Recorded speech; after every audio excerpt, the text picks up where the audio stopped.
C'est Christ qui vit en moi.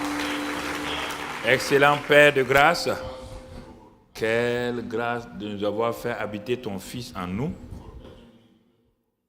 Nous qui étions perdus, éloignés de toi, tu nous as fait cette grâce-là d'être unis à Christ. Dans sa mort, son ensevelissement, sa résurrection, son élévation. Et pour couronner tout cela, tu as donné au Saint-Esprit de venir habiter en nous. Nous avons un grand privilège plus que tous, Seigneur. Et nous ne voulons pas oublier cette grâce particulière. Alors, Père, ce soir, continue, aide-nous et éclaire-nous la parole, afin que nous allions de l'avant encore et que nous glorifions ton nom. Sois béni et sois loué, au nom de Jésus. Amen. Asseyez-vous dans sa présence. Nous sommes donc dans le mois de l'œuvre achevée de Christ manifestée par le Saint-Esprit. C'est simplement l'extension du mois de Pâques. Et pour cela, nous rendons grâce à Dieu. Nous bénissons le Seigneur pour sa fidélité. Nous louons le Seigneur parce qu'il est bon, sa miséricorde dure à toujours. Et nous avançons encore. Et donc, nous avons vu la vie de résurrection, la vie du ressuscité. Quelle sorte de vie cet homme ou cette femme la vit? Une vie surnaturelle. Alors aujourd'hui, ce soir, dans notre thème du mois, nous allons voir la différence entre les prophètes du mont Sinaï et les prophètes du mont Sion. Ces deux régimes, quand j'ai intitulé comme cela, c'est pour nous apprendre quelque chose d'important.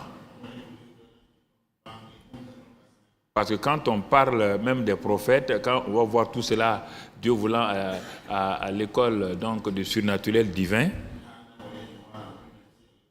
mais ici c'est pour les situer dans l'œuvre achevée de Christ.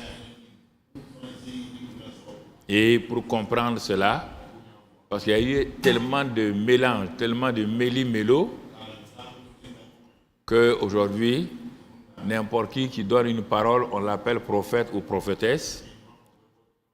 Il y a un tel mélange que les gens ne comprennent pas de quoi il s'agit exactement. Mais alors, avant que nous arrivions à ça, ce soir donc, on va aller, avant que l'œuvre achevée de Christ ne soit venue, avant que l'œuvre achevée de Christ ne soit là, regardons attentivement ce que les gens faisaient dans l'Ancien Testament, en particulier les prophètes. Ce qu'on appelait les prophètes. Et cela est résumé dans le livre de Pierre. Pierre résume le ministère prophétique dans l'Ancien Testament parce qu'ils étaient dans l'œuvre non achevée. Donc leurs prophéties aussi étaient des prophéties non achevées et non accomplies. Faut bien comprendre cela. Si leur prophétie avait été accomplie, parce que quand il dit ça, vous allez me répondre, mais pourtant, Élie a eu ça. Non, par rapport à Christ, leur prophétie était non achevée. Et même leur foi était non achevée. C'est pourquoi dans Hébreux 11, on dit que malgré tous les exploits qu'ils ont fait là, ils n'ont pas atteint, ils n'ont pas vu ce qu'ils devaient voir, car c'est nous qui les attendaient. Donc nous sommes très, très, très importants aux yeux de Dieu. Non pas à cause de nous, à cause du fait que nous sommes liés à Jésus le Christ. C'est ça qui fait de nous des gens exceptionnels. Ce n'est pas la peine de se bombarder moi sur ceci ou cela. Si tu enlèves le mot Christ là, toi et moi, nous ne sommes absolument rien. On va utiliser des mots qui sont sans sens, sans valeur, qui ne nous amènent nulle part. Comme ils n'étaient pas liés à Christ, alors ils étaient frustrés. J'étais tellement frustré que quand Pierre, quand il a eu cette révélation de ces prophètes-là, il écrit dans son épître 1 Pierre 1, versets 10, 11 et 12. 1 Pierre 1, 10, 11 et 12. Voilà ce qu'il dit.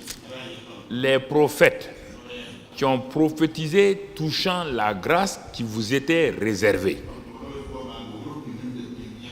Est-ce que vous comprenez?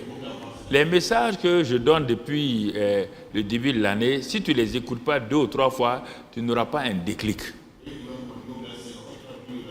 Tu n'auras jamais de déclic. Tu vas surfer, donc être à la surface là, mais tu ne verras pas la profondeur. Et il est écrit ici, et ces prophètes-là, ils ont prophétisé touchant la grâce qui leur était réservée à eux. Hein? Qui était réservée à qui? À nous. Ah, déjà, il y a quelque chose. S'ils ont prophétisé touchant la grâce qui nous est réservée, cela veut dire qu'elle n'était pas pour eux. Alors, la suite dit, ces prophètes-là ont fait de ce salut-là, grâce et salut, c'est la même chose. Ils ont fait de ce salut-là, ils ont fait de ce salut quoi? L'objet de leur recherche et de leur investigation. Tous ces prophètes-là, en commençant par Abraham, Moïse, tous, ils ont fait de ça leur recherche. Ils cherchaient qui? L'objet de leur recherche et de leur investigation. C'était concernant la grâce et le salut. Dans l'Ancien Testament, il n'y a pas de grâce comme cela, il n'y a pas de salut. Bon, continuons. On va voir tout à l'heure, on va le détailler. Et voulant sonder l'époque et les circonstances marquées par l'Esprit de Christ qui était en eux. L'Esprit de Christ, quand on dit il n'était pas rempli du Saint-Esprit, l'Esprit de Christ se mouvait en eux. C'est pourquoi ils cherchaient à savoir, ils ne connaissent pas le mot Christ. Le mot Jésus, ça leur dit, mais ils sont à la recherche. C'est pourquoi ils sondent. Et ensuite, et qui attestaient d'avance les souffrances de Christ et la gloire dont elles seraient suivies. Et le verset 12, il est écrit là-bas, et il leur fut révélé, vous voyez bien encore, quand ils sont arrivés à saisir quelque chose, il leur a été révélé que ce n'était pas pour eux-mêmes, mais pour vous.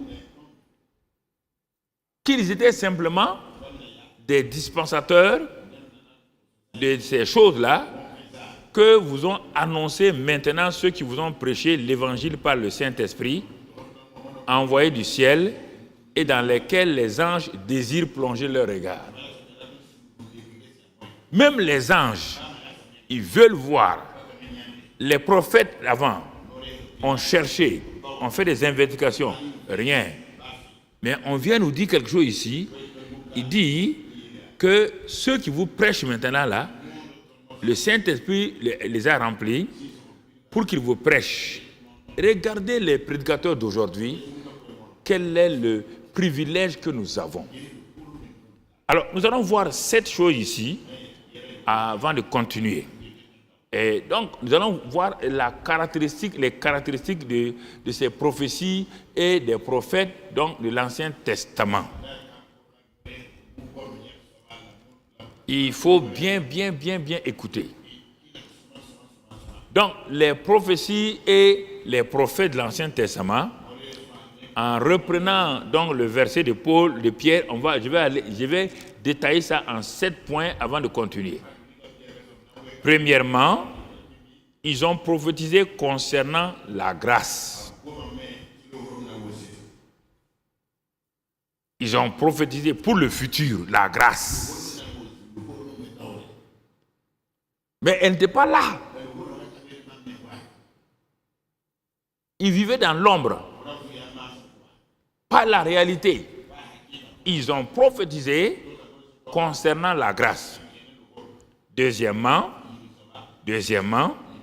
et quand ils ont prophétisé, ils prophétisaient sur le salut qui est lié à la grâce. C'est ce salut lié à la grâce qui était l'objet de leur recherche. Le salut lié à la grâce a été l'objet de la recherche de ces prophètes. Ils ont prophétisé concernant la grâce. Et ensuite, leur recherche, ils voulaient un salut. Et ils ont vu que le salut là n'est pas possible sans la grâce. Donc c'est pourquoi ils ont commencé leur recherche, à chercher à savoir comment ce salut peut venir, quelle est cette grâce-là. Troisièmement, ils ont voulu sonder. Tout ça on a vu dans Pierre. Ils ont voulu sonder, connaître l'époque. Ils ont vu le discernement, ils ont eu un discernement, mais ils ont voulu sonder pour connaître l'époque et le comment de la venue de Christ et de sa crucifixion. C'est pour dire l'esprit de Christ. Et tu comprends? Ils ont prophétisé, cherchant. Ils ont sondé. La grâce et le salut là, c'est lié à qui? Il est dit qu'ils ont eu la révélation, l'esprit de Christ. Ah! Quand ils ont vu ça, ils ont continué à aller de l'avant. Quatrième chose, quand ils ont commencé à comprendre un tant soit peu, il leur a été révélé que cette grâce-là, ce salut-là, l'œuvre achevée de Christ n'était pas pour eux, mais pour nous. Quelle frustration. C'est ça que Pierre dit, à un moment donné, on a compris. Il y a quelqu'un qui doit venir. Quelqu'un doit venir. Mais il leur a été révélé que la grâce là et le salut là, par l'œuvre achevée de Christ, n'était pas pour eux. N'était pas pour eux. Le cinquième élément, ils ont été annonceurs, mais pas bénéficiaires. Vous imaginez, vous annoncez des grandes choses, mais ce n'est pas pour vous. C'est ce que Pierre dit. Pas bénéficiaire. Pierre dit toujours dans sixièmement, qu'est-ce que Pierre leur dit? Il dit, cela a été annoncé, et il leur a été annoncé que c'était réservé pour nous, et que cela a été annoncé du moins par les prédicateurs qui vont venir au temps de l'œuvre achevée de Christ. Et ils étaient prophètes. Ils ont cherché. Ils ont fait des investigations. Ils ont commencé à comprendre par l'Esprit de Christ qui n'était pas encore manifesté totalement. Quand ils ont commencé à comprendre, ils étaient heureux. Mais brusquement, on leur dit, ce n'est pas pour eux. C'est pour des gens. Mais on a recherché. On a payé le prix. Nous avons fait beaucoup de choses. On dit non, ce n'est pas pour vous. Comprenez? Mais c'est pour qui? Il dit au temps convenable. Le Saint-Esprit leur dit au temps convenable, je vais susciter des prédicateurs. Au temps où ça va se passer là, ce ne seraient pas des prophètes, mais des prédicateurs de la justice. Ils vont venir faire quoi? Leur prêcher ces vérités-là et ils vont les vivre en leur temps. Et ces prédicateurs seront remplis du Saint-Esprit. Ils n'auront pas l'esprit de Christ comme vous. Et ils seront remplis du Saint-Esprit. Et la septième chose, il dit maintenant, ces choses-là, qu'il appelle, donc tout ce qu'il a dit là, la grâce, l'œuvre achevée de Christ, n'était pas révélée j'ai noté dans mon commentaire de ce verset-là, n'était pas révélé aux anges. Et les anges, quand les anges ont vu les prophètes chercher, ils ont commencé à plonger leur regard. Mais Dieu leur a dit, ce n'est pas pour vous. C'est pourquoi quand je parle de christianisme là, si vous ne comprenez pas ça, c'est difficile. Pour marcher avec Dieu là, c'est difficile. Les anges n'ont pas eu droit à prêcher l'évangile. Aucun ange n'a le droit de prêcher l'évangile. Ni Gabriel, ni l'archange Michel. Les prophètes, les Moïse là, ils étaient amis de Dieu. Mais Dieu leur a jamais dit, voici mon fils qui va venir, il va faire ça. Il a donné seulement des ombres. Moïse a dit, un prophète viendra. Abraham a parlé de ça. Ils ont parlé, ils ont tous parlé. Et c'est qui? Nous. Attendez. Non, ce n'est pas un cri, hein? C'est une responsabilité. Ça veut dire que les anges et ceux de l'Ancien Testament vont nous juger. Ah, ok. Amusez-vous avec ça. Nous, on a fait notre recherche. Les gens ont dit, le Père a interdit que nous plongeons nos regards dans l'Évangile. Mais vous, qui étiez des misérables, des gros pécheurs, on a vu qu'il est venu, il est mort pour vous comme ça. Notre roi là est mort pour vous comme ça. Pour vous sauver. Vous n'avez pas recherché. Vous n'avez pas payé de prix. Et vous méprisez ça. Et vous voulez simplement des bénédictions. Vous ne voulez pas le responsable. Donc, tu comprends ça? Tu saisis ça. Alors, je pose la question maintenant. Vous et moi, asseyons-nous et regardons. Mais c'est un privilège. Un grand privilège. Mais on dit c'est pourquoi? Malheur. Il dit, au temps de Moïse là, ceux qui méprisaient la loi là, ils étaient châtiés sévèrement. Et il est dit en Hébreux 10, verset 28-29 là, qu'à combien plus fort raison? Ceux qui vont mépriser quoi? La grâce là, qui est composée de quoi? L'esprit de grâce, le sang de l'alliance et le Fils. Si vous méprisez ça, il dit il n'y a plus de choses, et vous rencontrez un Dieu en colère, un Dieu en feu. C'est ça la vie chrétienne. Ce n'est pas des activités. Non. Les Moïse ne faisaient pas des activités. Alors, bien-aimés frères et sœurs, quand nous comprenons cela, il dit, mais Dieu nous dit autre chose. C'est étonnant. Quand je médite là, plus je médite encore, plus je suis convaincu et en même temps, je me vois trop petit pour comprendre la pensée de Dieu. Ce n'est pas Moïse que Dieu a choisi. Ce n'est pas Abraham que Dieu a choisi. Pour faire quoi? Ce que nous allons lire maintenant, Éphésiens 3, 10. Regardez vous-même. Éphésiens 3, verset 10. Regardons ce que la Bible nous dit. Il dit que ces choses sont venues afin que les dominations et les autorités dans les lieux célestes, c'est-à-dire que le monde des anges, le monde de Satan, connaissent aujourd'hui. Par qui? Par l'Église. Quoi? La sagesse infiniment variée de Dieu.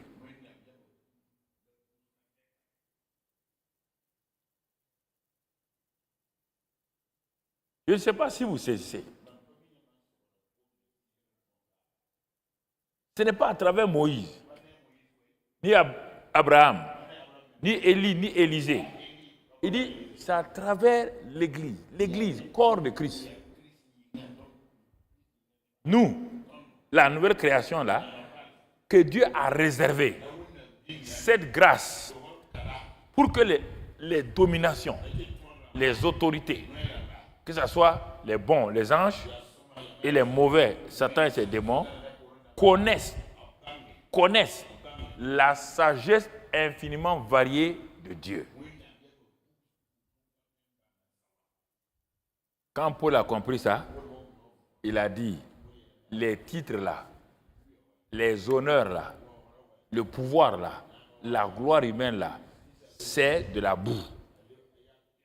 Car la connaissance de Christ est mieux que toutes ces choses-là. Paul n'était pas un extrémiste. Non, Paul avait la révélation. Mais maintenant, quand tu n'as pas cette révélation-là, ce que je te dis aujourd'hui là, tu ne saisis même pas de quoi je parle. Tu ne comprends pas ce que je dis. Ah, mais quand on va prier, on va prier encore, on va sauter un peu, on va avoir ça. Quand on va faire l'onction d'huile, quand l'huile va couler de nos mains, quand est-ce qu'il y aura ça, on est à côté de la plaque. On ne comprend pas. Quand est-ce que, on va augmenter mon salaire au service? Est-ce qu'il n'y a pas un jour où le pasteur va prier pour augmentation de salaire?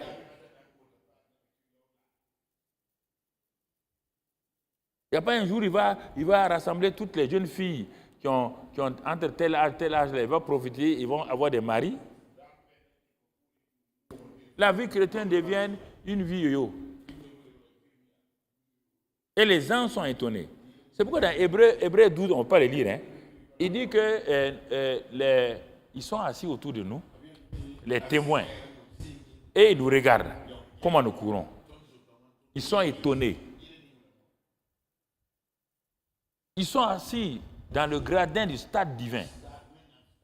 Les Moïse autres là, ils nous regardent regarder, courir. Mais on court avec quoi? Légèreté. On court, comme faisant du jogging. Alors mon ami, ça va? Tu as mal au pied un peu? Bon, il faut faire comme ça, il faut faire comme ça, il faut faire comme ceci, il faut faire comme cela. Hein? Donc, tu vois mon frère, tu vois ma soeur. Dieu, et quel privilège. Moi, quand je m'assois, je dis, mais Dieu là, est-ce qu'il est au sérieux? C'est à nous, qu'il a réservé de révéler sa sagesse infiniment variée à Satan, aux démons et aux anges. Quels anges? Les Gabriel, les Michel, les chérubins, les séraphins. C'est à nous, concernant la grâce et le salut. Ah, donc j'ai remis la tête. Il faut qu'on prenne ça au sérieux. On prenne ça au sérieux. Donc, vous voyez, frère, pour ce que Pierre a dit là, si on veut conclure déjà, les prophètes de l'Ancien Testament ont prophétisé. On va voir encore autre déclaration. Ils ont prophétisé, ils ont annoncé les choses à venir. Et puis brusquement, ils ont eu un stop. On leur a dit stop. Comment je le sais? Allons lire dans Matthieu 11, verset 13. Matthieu 11, verset 13. Car tous les prophètes et la loi ont prophétisé jusqu'à qui? Jusqu'à Jean-Baptiste. Quand Jean-Baptiste est apparu, on a arrêté les prophètes de la loi là, ceux qui ont prophétisé là. Jean a été le dernier. Tu ne comprends pas ça? Lisons le verset 11. Le même passage. Verset 11. Qu'est-ce qu'il est dit dans ce verset 11 là? Nous sommes toujours dans Matthieu 11, 11. Pour le dire en vérité, parmi ceux qui sont nés de femmes, il n'en a point paru de plus grand que Jean-Baptiste. Cependant, le plus petit dans le royaume des cieux est plus grand que lui. C'est pourquoi les prophètes là ne peuvent pas aller plus loin. Ce qu'ils ont prophétisé là, Jean-Baptiste est le premier et le plus grand de tous ceux qui sont nés de femmes là, a annoncé que le royaume des cieux est là. Le royaume des cieux est là. Quand lui il a dit ça, Dieu a dit, bon, Moïse, Abraham, Élie, Élisée, c'est fini. Le plus grand des prophètes, Jean-Baptiste là, vient d'annoncer une nouveauté. Car quand il est sorti, il a dit quoi? Répentez-vous, car le royaume des cieux est proche. Dès qu'il a dit ça, les gens ont dit, mais qu'est-ce que le royaume des cieux? C'est pourquoi on te dit que le plus petit maintenant, qui va naître dans le royaume là, il est plus grand que Jean-Baptiste. C'est-à-dire quelque chose de nouveau va commencer. Donc, essayez aujourd'hui de ressembler à Élie, ressembler à Élisée. C'est une des simples images que nous avons. Nous avons la réalité du Saint-Esprit, la personne. Ils n'ont jamais vu la personne du Saint-Esprit. Jamais. Nous avons ce privilège-là. Mais regardez comment on joue avec ça. On dit des choses, on balance comme ça. Et ils nous regardent, mais est-ce qu'ils savent que le Saint-Esprit, est-ce qu'ils connaissent le Saint-Esprit? Dans l'Ancien Testament, s'ils regardaient là, parfois il a ouvert le sol. Il a enterré Dathan, Corée, Abiram et leur famille. C'est le Saint-Esprit qui a fait ça dans l'Ancien Testament là. Parce qu'il n'y avait pas de sang qui pouvait l'apaiser quand il devait agir. Aucun sang ne pouvait l'arrêter. Il n'y a que le sang de Jésus. Mais vous avez le sang de Jésus. Vous avez la grâce d'avoir le glorieux Saint-Esprit. Mais vous continuez à jouer avec ça comme si vous étiez même avant, bon, je ne sais pas, dans l'Ancien Testament. Donc, vous voyez bien, l'apparition de Jean-Baptiste a arrêté la loi et les prophètes. Les prophètes et la loi ont prophétisé jusqu'à Jean-Baptiste. 2.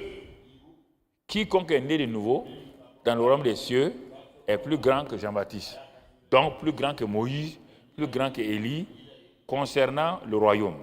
Pas concernant tes œuvres, hein, concernant le royaume. Pourquoi? Tu veux me contredire. Il y a des gens qui aiment contredire. Le fils du roi et le premier ministre du roi, qui est plus important? Hein? Le fils. Nous sommes fils et ils sont serviteurs. C'est pas pareil. Ah, tu vas de moi. On ne parle pas de toi. On parle de la nouvelle création. On parle parce qu'il y a une nouvelle création. Fils de Dieu. C'est de ça qu'on parle. Il est plus grand que... Il dit que Moïse était serviteur dans sa maison. Jésus était fils. Moïse était serviteur. Jésus était fils. David était serviteur. Élie était serviteur. Abraham était serviteur. Il n'y a que nous qui sommes devenus fils. Parce que nous sommes nés dans le royaume. Et nous sommes devenus des enfants de Dieu. Mais regarde comment on prend ça à la légère. Nous sommes à la recherche de nous comparer aux serviteurs au lieu de vivre notre vie de fils. Quand j'ai compris ça, je prêche la vie de Moïse, la vie de Joseph et tout, mais quand j'ai fini, je suis supérieur à eux. Et je continue avec Jésus. C'est fini, j'ai conclu mon message comme cela. Je ne suis pas dans le régime d'Élie. Je ne suis pas juif. Ou bien, toi, tu es juif. Hein? Tu es juif, hein? Mais toi, tu es fils maintenant. Et aussi, ils doivent être fils. Ils doivent naître de nouveau pour être fils. À ce moment-là, il n'y a plus de juifs, il n'y a plus de grecs, il n'y a plus de femmes, il n'y a plus d'hommes, il n'y a plus de race. Vous êtes à égalité dans le royaume. Ceux qui sont nés de nouveau. Regardez quel privilège nous avons. Mais nous, on est préoccupés par l'onction, la puissance. On va faire ça. Dieu n'est pas préoccupé par ça. Il dit, sais-tu qui tu es? Est-ce que tu m'honores? Est-ce que ce que je dis de faire là, tu le fais? Voilà. Et le verset 12, on vient au Matthieu 11, verset 12.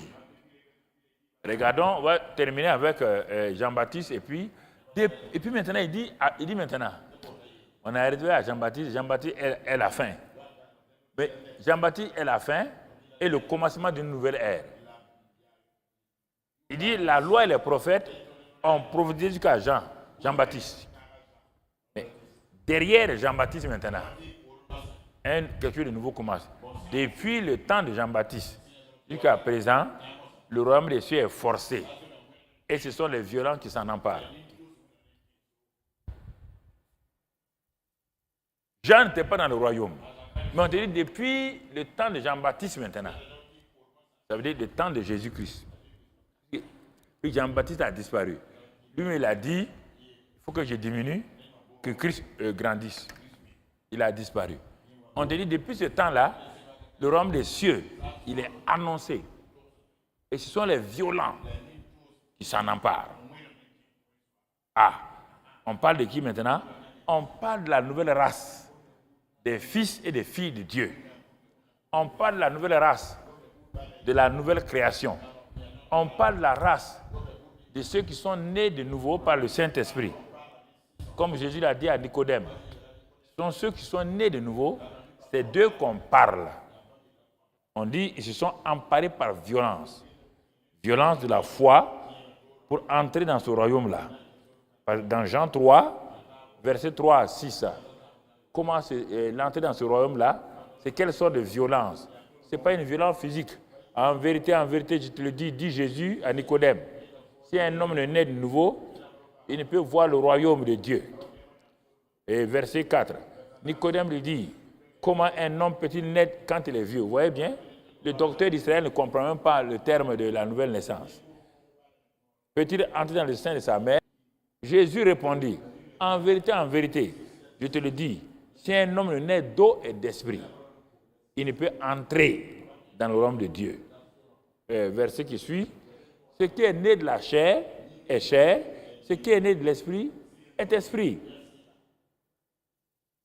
Ah, Nicodème s'est levé, et puis Jésus a continué, parler de la croix, Jean 3, 16. Nicodème n'a rien compris. Il appelle une nouvelle naissance. Il a parlé comme Moïse a élevé le serpent dans le désert. Il faut de même que le Fils de l'homme soit élevé. Nicodème s'est levé, groggy. Il marchait comme ça. Mais quelles sont ces paroles-là? Nouvelle naissance. Élever le serpent dans le désert. Ça veut dire quoi? Mais quand Jésus est mort, qui était là avec, qui est parti réclamer le corps? Joseph d'Arimathée et Nicodème. Nicodème a été convaincu que c'est le Messie qui était là. Le Messie qui était là. Donc vous comprenez, mon frère, donc par la nouvelle naissance, le royaume des cieux, nous entrons dans ce royaume-là. Et le roi du royaume est là, il s'appelle Christ. Il est là, il s'appelle Christ. Il est en nous. Nous sommes citoyens du royaume. Et ce roi-là, il est en nous. Alors, mais regardez maintenant. Qu'est-ce qui arrive? Par l'esprit de prophétie qui va commencer maintenant, sera différent de l'esprit de prophétie des prophètes de l'Ancien Testament. Parce que Jésus est prophète des prophètes. Il va amener un esprit de prophétie qui est différent de celui des prophètes de l'Ancien Testament. Mon frère, ma soeur, toutes choses passées, présentes et futures, on va voir brusquement, je reprends. Les prophètes de l'Ancien Testament prophétisaient sur l'avenir, le futur.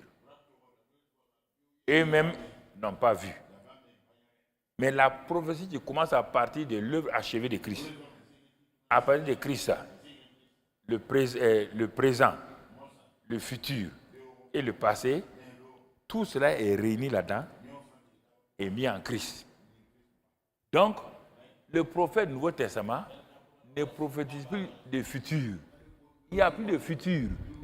Jésus a rassemblé le futur, le passé et le présent en lui. Tout est en lui. Tout. Tu vas comprendre tout à l'heure là. Il n'y a pas, Jésus, un prophète de aujourd'hui ne peut pas dire, bon, je prophétise qu'en l'an 2000, il y aura, bon, quand vous allez grandir, non, non, il n'a pas le droit, puisque tout est en Christ. Il faut bien comprendre ça.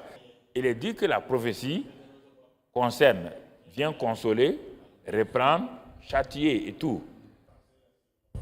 Ça, c'est le point principal. C'est pourquoi, dans la Nouvelle Alliance, la Bible dit, vous tous, vous pouvez prophétiser les uns après les autres. La prophétie est liée à quoi? Maintenant que l'œuvre achevée est là, tu vas prophétiser quoi? Non, réfléchis toi-même. Tu vas prophétiser, qu'est-ce qui doit venir maintenant? Qu'est-ce que ceux-ci-là ont prophétisé? Par les choses doivent venir. Même quand quelqu'un prophétise sur ta vie, là, il prophétise sur quoi? En réalité, ce qu'il dit là est déjà accompli en Christ. Ce n'est pas à venir demain. Si ce qu'il a dit sur toi là, ce n'est pas en Christ là, il va l'accomplir comment? Par quel moyen? Dis-moi. Il va l'accomplir comment? Donc, c'est ça où les chrétiens n'arrivent pas à joindre cette réalité-là. Ils n'arrivent pas. Parce qu'il y a un hiatus, c'est-à-dire que ils arrivent là, ils sont troublés.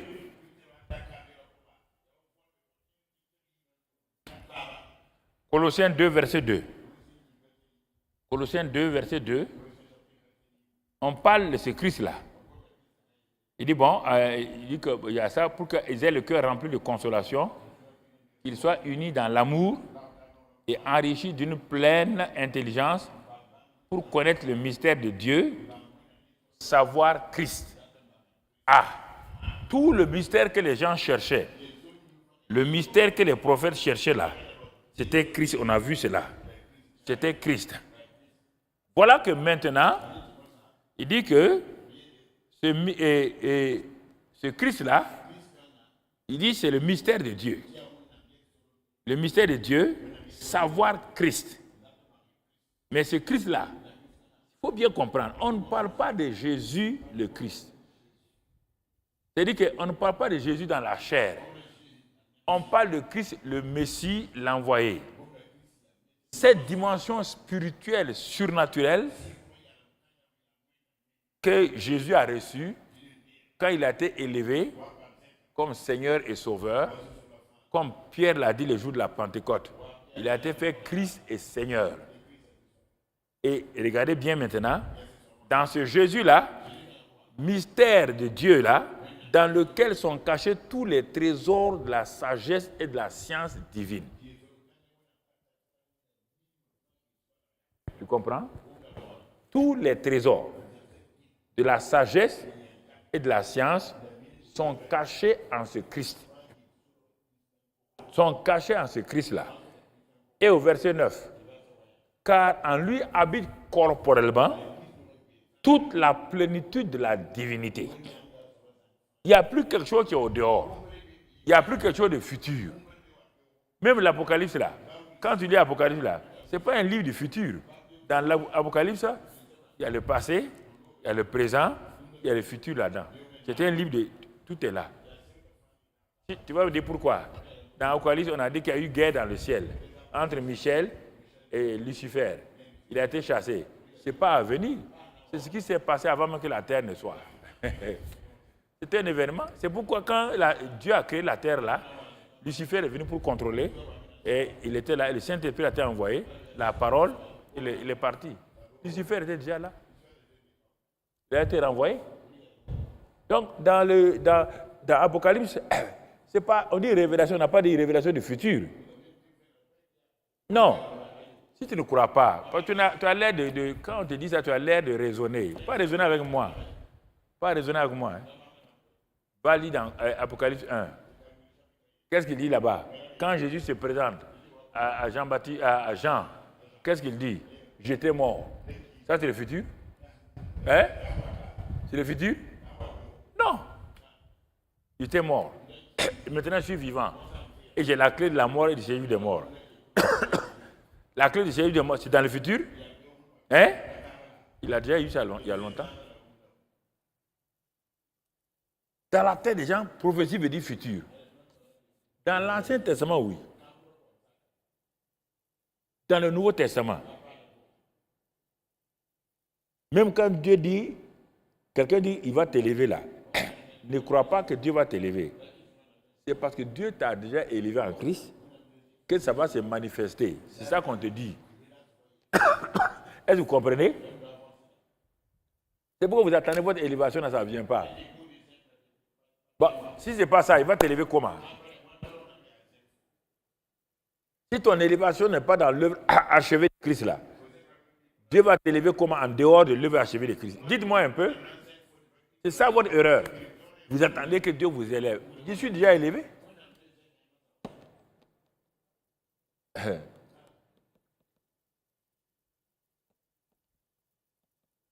C'est pourquoi vous passez votre temps à prier gêné pour avoir des choses. Pour avoir des choses.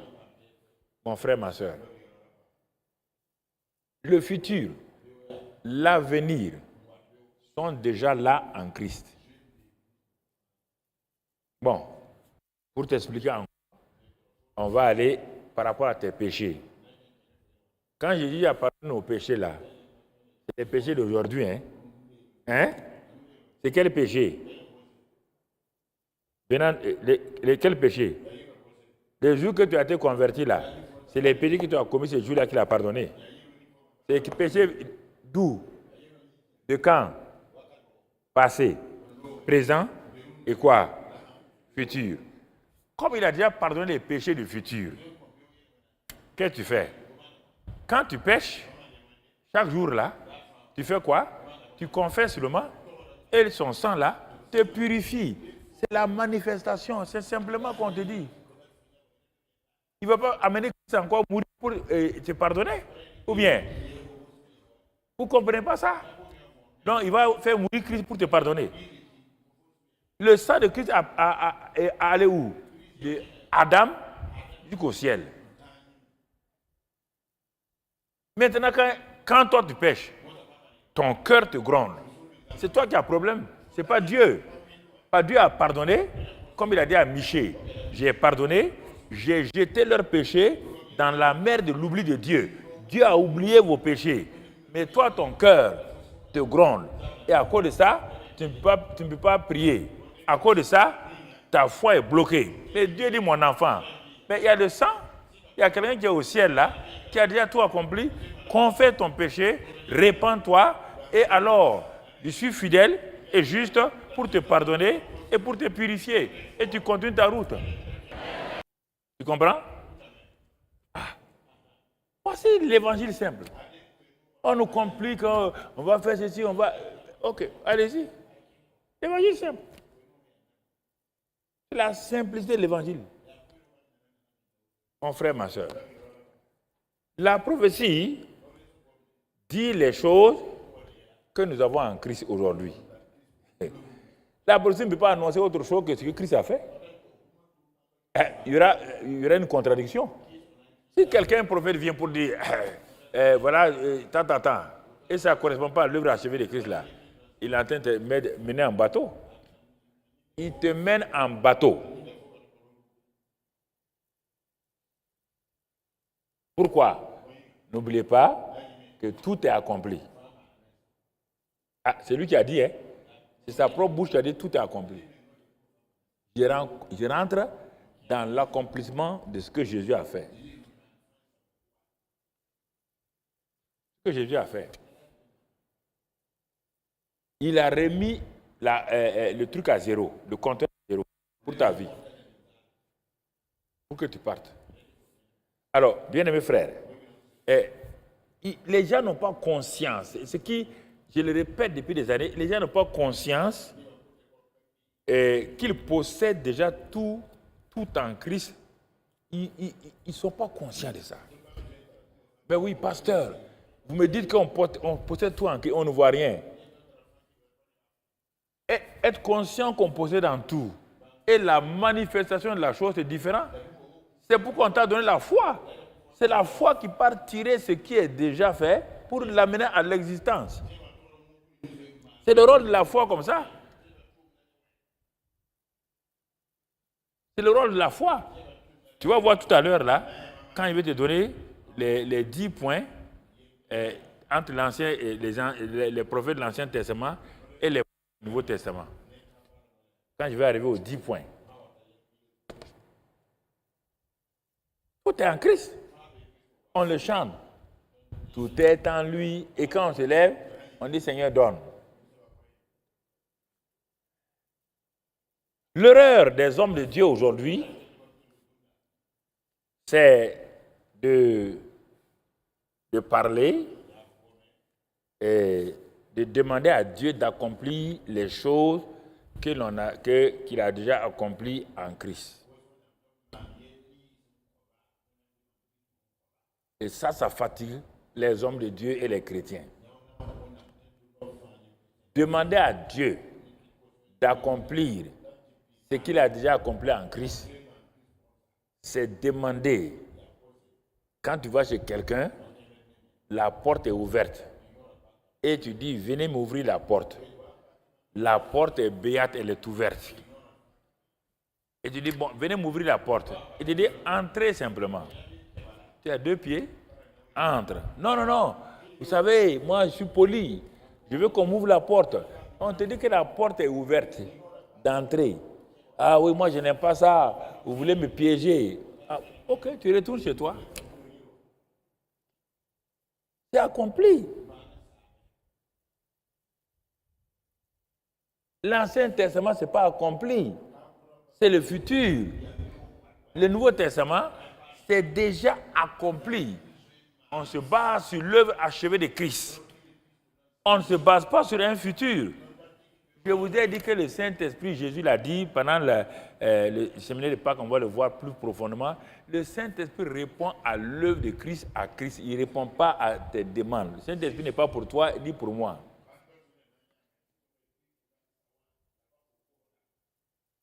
Les gens disent, ah oui, Dieu, pasteur, les gens venaient me voir, pasteur, alors ça va ma fille, ça va, mais c'est la force qui me manque seulement. Il faut prier pour que Dieu me donne la force. Qu'est-ce que tu as en toi là? C'est quoi? C'est la faiblesse? Qu'as-tu dans ta main, Moïse? Il dit un bâton. Tu es sûr? Jette-le. Tu comprends? Salut à toi, vaillant héros. Moi, héros. Il dit, tu verras ça. Tu es un héros. Ah non, chez nous, un héros, c'est celui qui a fait des exploits. Beaucoup d'exploits. C'est lui qu'on appelle héros. Dieu dit, chez moi, le héros, c'est celui qui est identifié à moi. Tout est accompli. Les gens n'ont pas conscience qu'en Christ, tout est accompli. C'est la foi qui prend possession des choses qui sont accomplies. Ce n'est pas la prière. Ou quand tu fais la prière, c'est la prière de la foi qui prend les choses. Pas la prière, pas le jeûne. La prière de la foi sauve le malade, le relève. La prière de la foi donne aux faibles la force de Christ.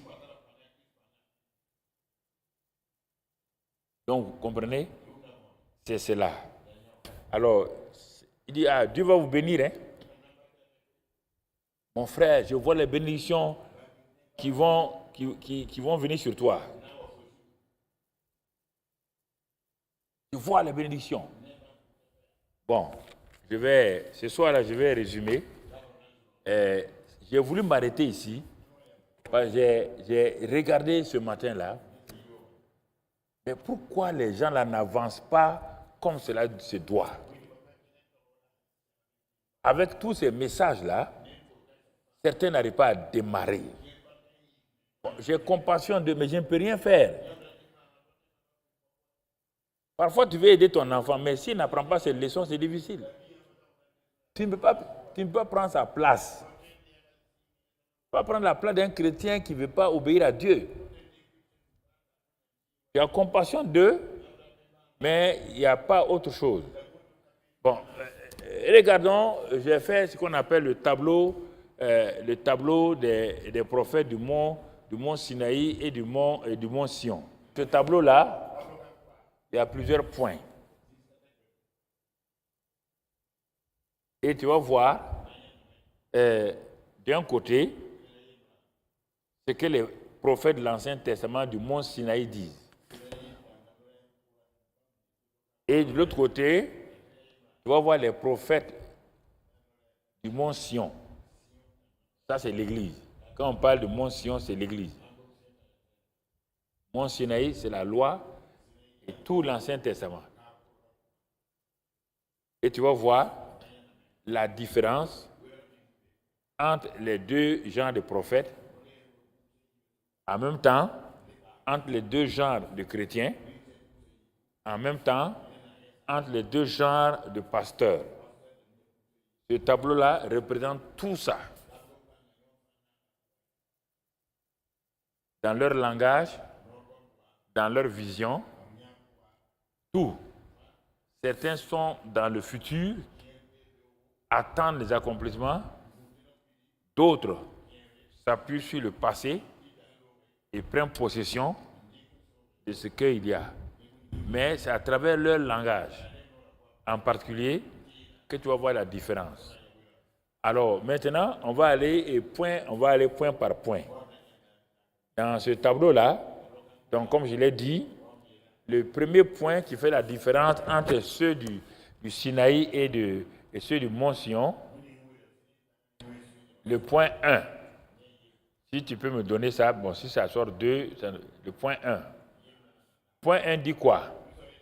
Le prophète de l'Ancien Testament parle à partir du mont Sion, Sinaï. Et le mont Sinaï, c'est là où il y avait le tonnerre, les éclairs. Les gens avaient peur, tremblaient. Si tu veux écouter les prophètes qui te créent des peurs, qui te disent des choses terribles, tu n'auras jamais confiance en Dieu. Ça, c'est les prophètes du mont Sinaï. Ah oui, on a vu la mort. Les gens vont mourir dans ce pays-là. Les gens vont faire ceci dans ça. Ça ne donne pas la foi aux gens. On a vu des ténèbres qui envahissent le pays. On a vu des maladies qui vont venir. Ça, c'est le mont Sinaï. Ça ne donne pas la foi. Le prophète du Nouveau Testament, lui, il parle à partir du mont Sion. Le mont Sion est représenté par quoi? On le voit, c'est tout dans l'Ancien Testament. C'est en même temps le modèle. C'est quoi? Le mont Sion, là, c'est en même temps le mont Morija. Le mont Morija, c'est là où ceux qui sont là-bas, c'est là-bas que le prophète Abraham a dit, tu t'appelles Jéhovah Jireh. Tu pourvois à tous mes besoins. Le mont Sinaï, il n'y a pas ça. Tout le monde tremblait. Les gens ont dit à Moïse, va écouter ton Dieu, hein? Laisse-nous tranquilles. Chaque fois qu'une parole est donnée, ça te fait trembler comme ça, que ça vient du mont Sinaï. Le mont Sion, il y a quoi? Abraham partait, il ne tremblait pas. Il est parti au mont Morija, où il devait sacrifier son fils, mais il revient à son fils et un bélier. Et il a découvert que le Dieu là s'appelle le Dieu Jéhovah Jireh. Et la même chose dans le Nouveau Testament, le mont Sion là, c'est le mont Golgotha. Où là-bas encore, on regarde Jésus, lui aussi il dit, tout est accompli. Voici les deux montagnes. Tu vois les deux montagnes? Le tonnerre, les éclairs, les accusations, les condamnations, les pleurs, les jeûnes forcés, les prières forcées. De l'autre côté, le mont Sion, le mont Morija, le mont Golgotha et d'autres montagnes. À la montagne de l'Éternel, il sera pourvu. Ah, ça c'est les deux. C'est les deux prophètes qui sont devant toi. Même toi, qui dois prophétiser sur ta propre vie là, tu prophétises quoi? Tu prophétises à partir du mont Sinaï? Ou prophétises-tu à partir du mont Sion, qui est le mont Golgotha? Ton Seigneur a dit quoi? Au mont Golgotha, Père, pardonne-leur, car ils ne savent ce qu'ils font. Tout est accompli. Le voile est déchiré. Ça, c'est le mont Sion. Toi, tu dis quoi sur toi-même? Sur tes enfants, sur ton mari, sur ta femme, sur ton église, sur ton pays. Tu dis quoi? Quand vous partez à une retraite, c'est sur le mont Sinaï. Proclamez sur votre pays la mort, la délivrance, la mort de vos autorités, la mort, ça c'est Sinaï. Ça va te donner quoi si les gens meurent? Ça te donne quoi? Je vais te placer ce soir-là. Ce n'est pas vous qui êtes sûrement ici, ceux qui sont en train de suivre là.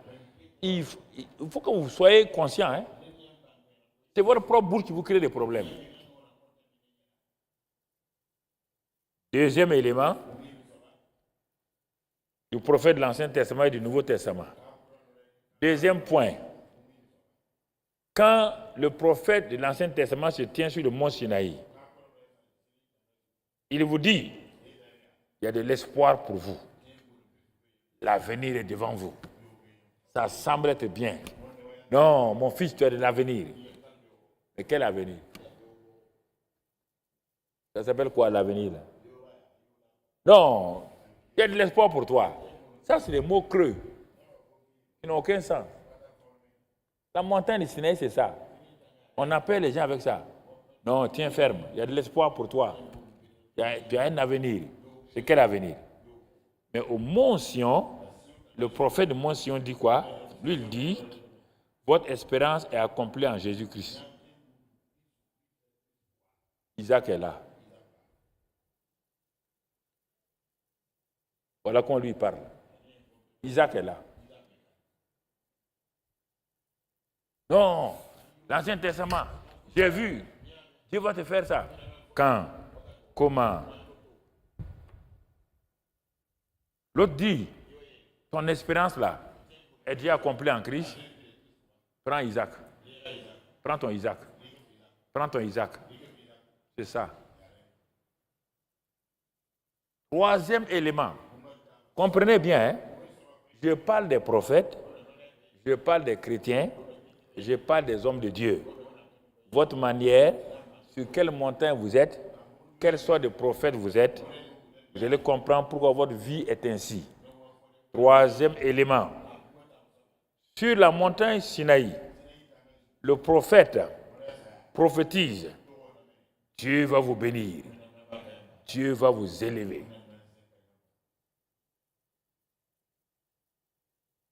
Élever où? Comment? Non. Mais en ce temps, le prophète du Nouveau Testament, lui, il dit quoi? Lui, il proclame que vous êtes déjà bénis en Christ, vous êtes déjà élevés, vous êtes assis avec Christ dans les lieux célestes. Entrez dans le repos. Je suis en train de mettre dans ta propre bouche les propres paroles. Ta propre bouche là. C'est ça que je suis en train de mettre dans ta propre bouche. Tout le temps, le futur, ça va s'accomplir quand? Le futur, le passé, le présent sont en Christ déjà.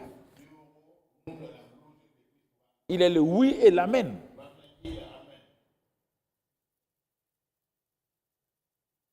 Quatrième élément. Le prophète de l'Ancien Testament, du mont Sinaï, lui, il vient, il dit, frères, vos péchés vous poursuivront et vous atteindront et vous détruiront. Voilà. Ainsi dit l'Éternel. Vos péchés vous poursuivront, vont vous poursuivre, vont vous atteindre, ils vont vous détruire. Les gens disent, ah oui, il a parlé, hein? Ouh, le prophète a parlé. Le prophète du Nouveau Testament, qui est en même temps Jésus, qui est en même temps toi et moi, qu'est-ce qu'il lui dit par rapport au péché? Et lui, il proclame, il dit, vos péchés ont été placés sur Jésus, sur moi, et à cause de cela, vous avez été justifiés par mon sang. C'est pareil? Et c'est pareil. Non, je suis en train d'ouvrir vos yeux. L'œuvre achevée, c'est tout ça. Depuis des années, on parle l'œuvre achevée, l'œuvre achevée. Mais je parle dans les détails.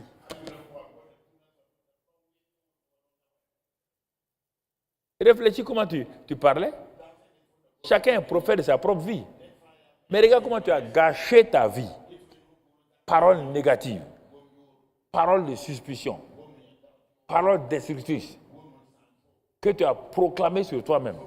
Tu as proclamé sur ton enfant. Tu as proclamé sur tout. Les gens sont sur le mont Sinaï.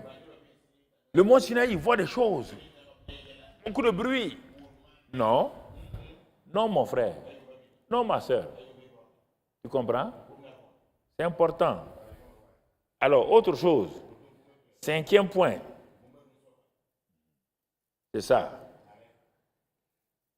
Le prophète du mont Sinaï dit, votre financière est en train de venir. Frères et sœurs, j'ai vu votre percée financière. C'est en route. Elle est en route. En Canaan. Elle est en route. En Canaan. Le prophète du mont Sion, lui dit, ma percée financière est déjà en crise. Je n'ai pas besoin de l'attendre. Par ma foi, je vais m'emparer de ça. Est-ce que vous comprenez le rôle de la foi dans ça là? Pour le futur là, il n'y a pas de foi. C'est une simple espérance. On espère que ça va arriver. Dans l'Ancien et dans le Nouveau Testament là, c'est la foi. La foi s'empare. C'est ce que Christ a fait. Et ces personnes-là commencent à louer Dieu, à rendre grâce à Dieu. 6e élément, dans l'Ancien Testament, on prend des versets, tout ça, il y a des versets, mais je n'ai pas voulu citer, toi, tu les chercheras. Par exemple, ici, il y a un passage dans le 6e élément, là, on dit la guérison est sous les ailes du Seigneur. Si la guérison est sous les ailes du Seigneur, et que le Seigneur est en haut, tu vas faire quoi? Le prophète du Nouveau Testament dit, lui, je ne sais pas si ma guérison est sous les ailes du Seigneur. Hein. Moi, je sais une chose, que ma guérison est là, car par ses meurtrissures, je suis déjà guéri. Par ses meurtrissures, je suis déjà guéri. Tu comprends? Le prophète de l'Ancien Testament, il n'a pas d'œuvre achevée. Il n'a rien sur quoi s'appuyer. Il parle. Le prophète du Nouveau Testament, toi et moi, c'est de nous qu'on parle. Il a l'œuvre achevée de Christ. Il s'appuie sur ça et puis il déclare. Il s'appuie, il déclare, il rentre en possession. 7e élément. Quand le prophète de l'Ancien Testament réunit les gens, son thème est que venez, le Seigneur va ouvrir le ciel sur nous. Tout le monde court. Le ciel va s'ouvrir aujourd'hui. Mais celui qui est du Nouveau Testament, il dit venez, nous allons marcher sous le ciel ouvert. Marchons sous le ciel ouvert. Je vous ai dit ça là. Depuis que j'ai découvert ça là, je ne demande pas que Dieu ouvre le ciel. Quand je me lève le matin, je suis sous le ciel ouvert. C'est à moi de mettre les nuages en place. Quels sont les nuages? Puisque la pluie est une bénédiction. Elle a plusieurs noms. Bénédiction financière, bénédiction d'élévation professionnelle, bénédiction de guérison. Mais par là, le ciel est ouvert. Tu es dans la zone de gloire permanente. Tout est possible. Dans cette zone-là, il dit le ciel est ouvert sur moi. Il arrive à Cana, il dit ah bon, vous voulez quoi? On dit il veut du vin. Il dit mais il y a un problème dans ça. Le ciel a déjà un vin. Ah, il a un vin. Vous allez voir que le ciel a un vin. Il est supérieur. Vin de qualité supérieure. Quand l'eau a été transformée en vin là, quand le maître de cérémonie a bu là, il a dit quoi? Que ce vin là vient d'où? Il est de qualité supérieure. Donc quand vous marchez sous le ciel ouvert, tout ce qui vient sur vous là est de qualité supérieure. Ah, non. Ne jouez pas avec la résurrection. La résurrection a tout accompli. Pas vous fatiguer. Placez vos projets sous la zone de gloire permanente, c'est le ciel ouvert. Le ciel est ouvert là. La gloire là doit se manifester. C'est votre foi qui déclenche cette gloire.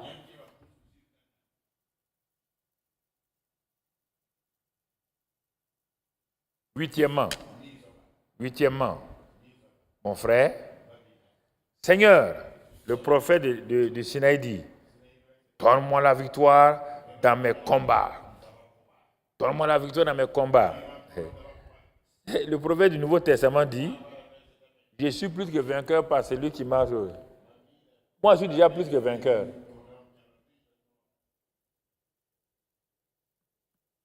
Je suis plus que vainqueur.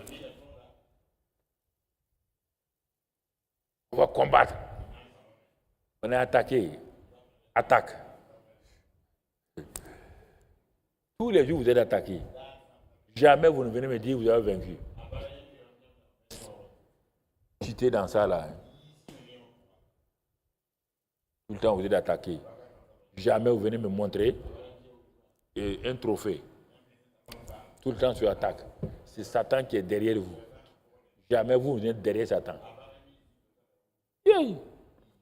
Sabari. Oui. Satan est derrière vous tous les jours. Aïe, vous aussi. Mettez-les devant vous un jour. Pour l'idée, passe devant maintenant, vous êtes sûr. Oui. Et des chrétiens, ils souffrent. Ils souffrent. Écoutez, prenez tout ça là. Prenez ce tableau en 10 points là. Vous allez vous rendre compte, 9e point. Il y en a, je pouvais mettre jusqu'à 20, 30, 40, mais je me suis arrêté à 10. Le Seigneur, comme les chantres disent, le Seigneur le dernier mot, c'est devenu un chant. Le prophète du Nouveau Testament lui dit, le Seigneur a le premier et le dernier mot. Il est l'alpha et l'oméga.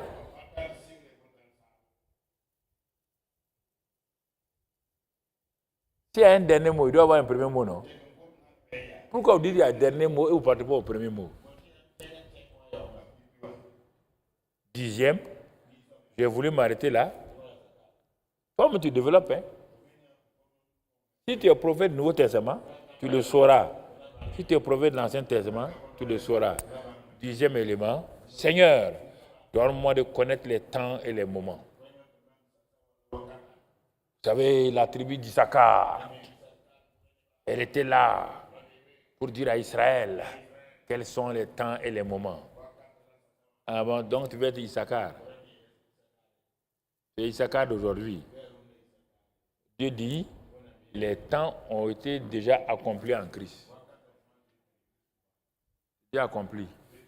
Il n'y a pas à dire les temps et les moments. Non. Alors, si vous regardez ça là, mon frère, ma soeur, c'est pourquoi, quand Jésus a proclamé dans Luc 4 là, l'Esprit du Seigneur est sur moi. Quand il a fini, il est arrivé à un moment donné, il dit, cette parole que vous venez d'entendre là, est quoi? Et qu'est-ce qu'il a dit? Il dit, c'est l'année de la faveur divine. La faveur divine. Donc, mon frère, ma soeur, chaque jour, c'est le jour de faveur divine. Chaque jour, c'est le jour de l'amour agapao. Chaque jour, quand tu te lèves, c'est le jour de la foi triomphante. Il n'y a pas un jour spécial de foi triomphante et un jour de défaite. Ça, c'est le prophète de l'Ancien Testament. Il n'y a pas un jour de désert. Le désert n'a jamais été le but de Dieu. Vous ne comprenez pas. Dieu n'a pas dit qu'il conduit son peuple dans le désert. Il dit qu'il les conduit par le chemin du désert. Est-ce qu'il a dit les conduire au désert? Le désert n'apprend rien à quelqu'un. Mais quand tu es sur le chemin du désert, tu comprends? Tu vas apprendre, tu vas rencontrer sur le chemin du désert toutes sortes de gens. Mais comme toi, tu es lié à celui qui est le chemin, la vérité, la vie. Le chemin du désert, tu le transformes. Tu le transformes en verger. Tu le transformes en oasis. C'est ça. Ah, les gens vont aller prêcher. On va vous apprendre la vie du désert. Dieu n'a pas envoyé son peuple dans le désert. Puisque même, écoutez-moi là, vous ne voulez pas croire. Il y avait deux chemins. Le chemin des Philistins. Mais c'était un chemin de guerre. Si Dieu n'a pas voulu que son peuple soit sur le chemin des Philistins, où il y a la guerre, pourquoi il va les envoyer au désert pour les tuer? Quel est ce Dieu-là? Le chemin des Philistins. Il dit, si je les envoie là-bas, quand ils vont voir la guerre là, ils vont se décourager. Je vais les faire passer par le chemin du désert. Mais ceux qui n'avaient pas confiance en Dieu là, mais Moïse n'a jamais eu peur du chemin du désert. Josué n'a pas eu peur du chemin du désert. Caleb n'a pas eu peur du chemin du désert. Vous comprenez? Il n'y a que la race des gens bizarres là qui ont parlé du désert. Ah, il nous a amené dans le désert. Dieu ne t'a pas amené dans le désert pour faire quoi? Le seul endroit où Dieu a parlé, il dit, je t'amène dans le désert pour parler à ton cœur. Pas pour te faire du mal. Ça veut dire dans l'isolement. Pour parler à ton cœur. Pas dans la foule des gens là, tu n'entends pas la voix de Dieu. Le désert ici veut dire quoi? Dieu te met à part, éloigné des gens, pour parler à ton cœur. Parce que quand il y a trop de voix, tu ne discernes pas la voix de Dieu. Ça, d'accord. Mais nous amène dans le désert là. Désert de la souffrance. Désert de ceci. Dieu t'amène là-bas pour faire quoi? Quand il a amené Jésus là, tu as vu que Jésus a combattu les 40 dans le désert? Hein? Il a combattu? Il a combattu dans le désert? On t'a dit quand il a fini, il eut faim. C'est en ce moment que Satan est venu. C'est pas au désert, et quand il jeûnait là, Satan est venu quand? Quand Jésus a fini, il avait faim maintenant, il est venu attaquer. Quand on veut dominer les gens, on va faire un message sur le désert. Là, tout le monde tremble. Ah, on va prêcher sur le désert aujourd'hui. Au désert, il y a ça. Au désert, il y a ça. Mais tu es en train de dire aux gens quoi? Que Dieu est méchant. Et qu'au désert, là, il punit les gens. Après, tu dis maintenant de rendre grâce à Dieu. Qui va rendre grâce à Dieu? Qui est fou?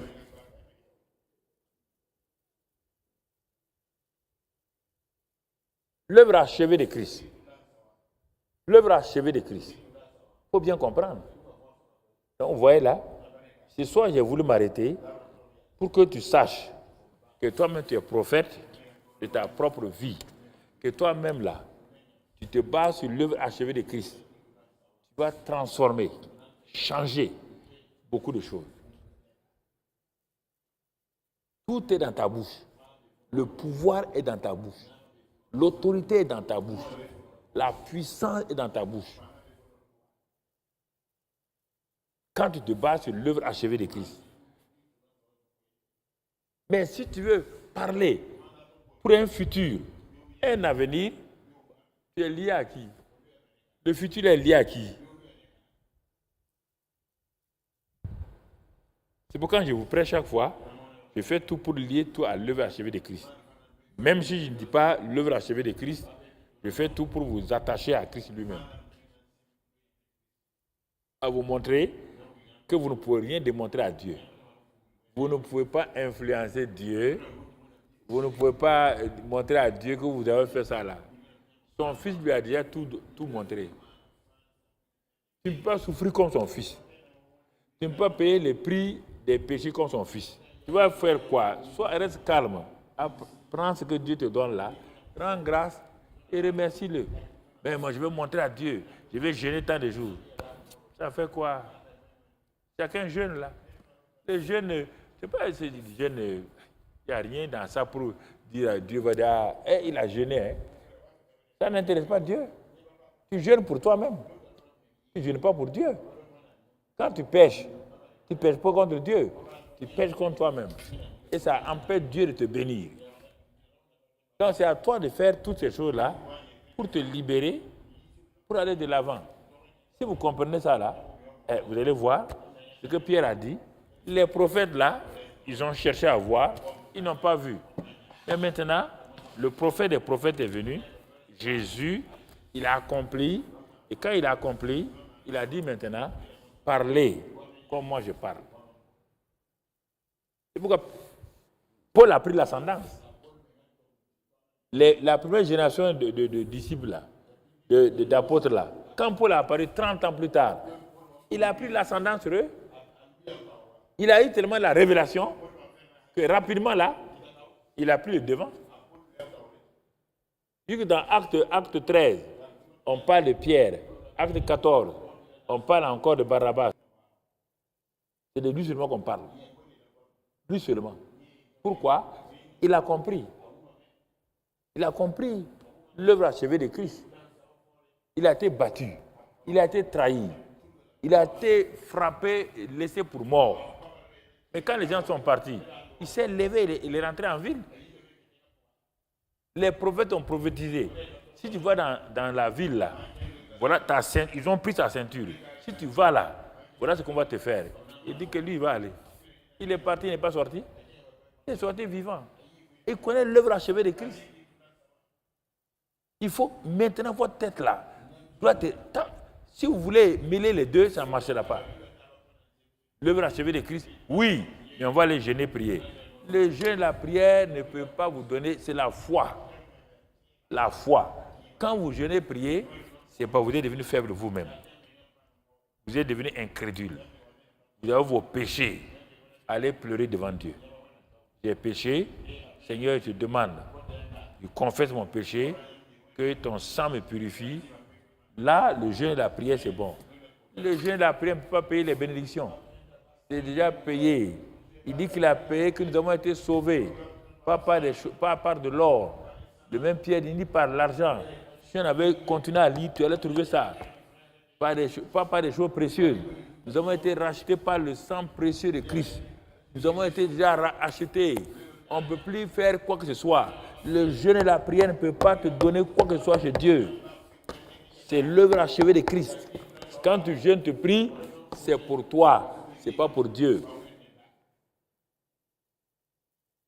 Ça ne va pas chez toi. Tu n'as pas la paix. Ta conscience est chargée. Ta foi est faible. Va te cacher. Va pleurer. Va crier. Quand tu sors, tu es renouvelé. Ta foi revient en place et tu commences à comprendre encore.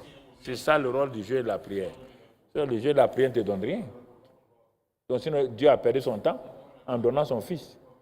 Dieu a tant aimé le monde qu'il a envoyé les anges jeûner et prier. C'est ça qu'il a fait. Il a tant aimé le monde qu'il a donné son Fils unique. C'est ça. C'est le don de son Fils là auquel le Saint-Esprit répond. Voilà. On va s'arrêter là. C'est pour que vous compreniez. On est en train d'aller tout doucement. On est en train de quitter la Pâque. On est en train de cheminer vers la Pentecôte. Mais pour que tout soit clair là, le message de Pierre, avant de parler de la Pentecôte, dernier verset, il a parlé de la croix, l'ensevelissement, la résurrection, l'élévation. Et ensuite, maintenant, la fin là, il a parlé de la Pentecôte. Il a été fait Seigneur et Christ et il a reçu le Saint-Esprit pour envoyer. Quand il a été crucifié, quand il a été enseveli, quand il est ressuscité, quand il a été élevé, quand il a été fait Seigneur et Christ, c'est en ce moment qu'il a reçu le Saint-Esprit et le Saint-Esprit, il l'a répandu. Donc c'est ça, on a vu à la Pâque là, la crucifixion, l'ensevelissement, la résurrection, l'élévation maintenant, en restant sur ça là, pour arriver à Pentecôte. L'école du surnaturel divin par la parole et le Saint-Esprit. Il faut prier pour ça. C'est pourquoi il n'y a pas trop de mouvement. Ici, là, ce soir-là, et simplement, si je voulais, j'allais vous faire les parties du prophète de Mont-Sion. Mais vous avez compris vous-même. Allez parler comme ça. Ne parlez plus comme les gens de Mont Sinaï. Parlez comme les gens du Mont Sion. Parlez comme Mont Morija. Parlez comme le Mont Golgotha. Et tous, ils ont bien parlé. Tout est accompli. L'Éternel pourvoit à l'Éternel de mes besoins. Mont Sion, il dit la montagne des choses. C'est la montagne de quoi? Il dit cette montagne sera la plus grande des montagnes. Il va dominer les montagnes. La montagne de Sion, c'est là-bas où il y a la gloire. Parlez comme ça. Il ne faut plus parler comme le Mont Sinaï. Ça ne vous sert à rien. Ne parlez plus comme ça. Ce n'est pas une affaire de jeu. Ce n'est pas une affaire de proclamation où on joue avec ça. C'est une affaire de foi ferme en l'œuvre achevée et tu prends possession. Satan n'a pas le droit. S'il veut dire, tu dis, tu enlèves ta main. Ça, c'est mon bien. Ça ne t'appartient pas. Enlève ta main. Le sang de Christ a sanctifié ça. Il va le faire. Frères et sœurs. Voilà ce que je voulais vous dire ce soir. Simplement. C'est saisi? C'est compris? Allez faire ça. Allez appliquer ça simplement. Et vous verrez la différence. Laissez l'onction là. Vous ne comprenez pas ça d'abord. On va revenir à Pentecôte. On va revenir sur ça là. Fais ce que je te dis de faire. Tu as déjà tout. Il n'y a rien qui te manque. Rien. Rien. Tout est dans l'œuvre achevée. Il n'y a rien qui te manque. Absolument rien. Tout ce que tu veux. Mariage, enfant, victoire, sur le péché, tout est là-bas. Tout est dans l'œuvre achevée. Tout.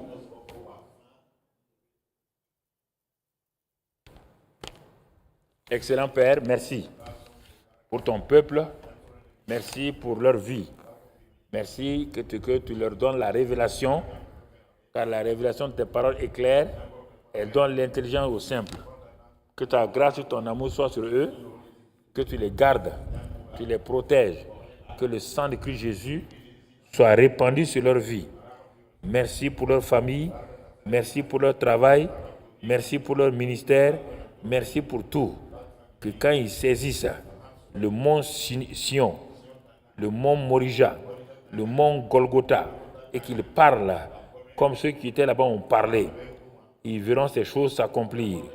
Car lorsque Abraham a parlé, il a vu cela. Quand Jésus a parlé, il voit cela.